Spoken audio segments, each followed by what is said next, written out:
Mindanao raw dapat dadalhin ng mahigit 100 milyong pisong halaga ng shabu at mga armas na nasabat sa isang operasyon sa Tondo, Maynila nito pong Sabado.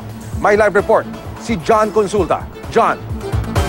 Emil, iniharap sa media ng NBI kanina ang mga suspect na sina Edris Bulug Macala at Arvin Beleza Zapanta. Sinampanan sila sa DOJ kanina ng reklamong paglabag sa Comprehensive Dangerous Drugs Act at Firearms and Ammunition Act. Sabado nang masakote ang dalawa sa operasyon ng NBI nang buksan ng otoridad ang isang kotse na may plakang WDJ 567, tumambad ang 24 na kilong high-grade shabu na may street value na 120 million pesos.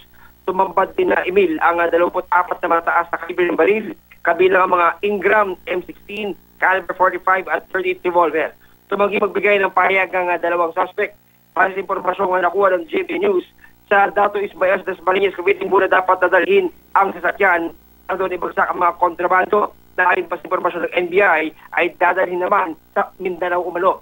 Ayon kay NBI spokesperson Attorney Ferdinand Lavin, kabilang sa iniimbestigahan ay Commit Drug Syndicate na nagpopondo sa mga grupong terorista sa Mindanao.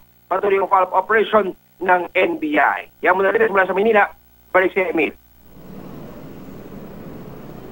John, sa impormasyong ating natanggap mula dito sa National Bureau of Investigation, NCR, mula sa Dato Ismael sa Cavite, paano nila i-deliver ang kontrabando sa Mindanao, John?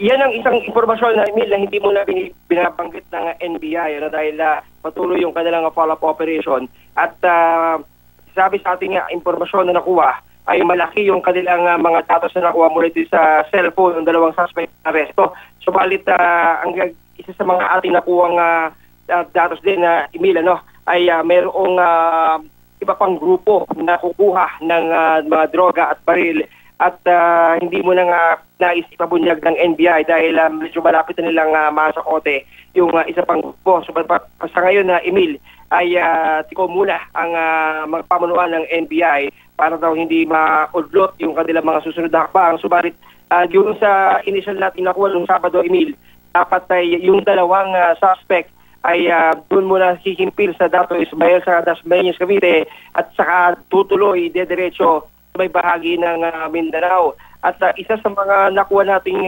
impormasyon pa, Emil, ay kinukonsidera dito yung RORO, paraan ng RORO. Subalit sa ngayon ay nais pa munang tawakan pa ng NBI yung kanilang investigasyon at pakay ngayon ang kanilang follow-up operation yung mga pinaka-source ng droga at baril na nakumpiska sa naganap ng operasyon noong Sabado, Emil. Maraming salamat, John Consulta.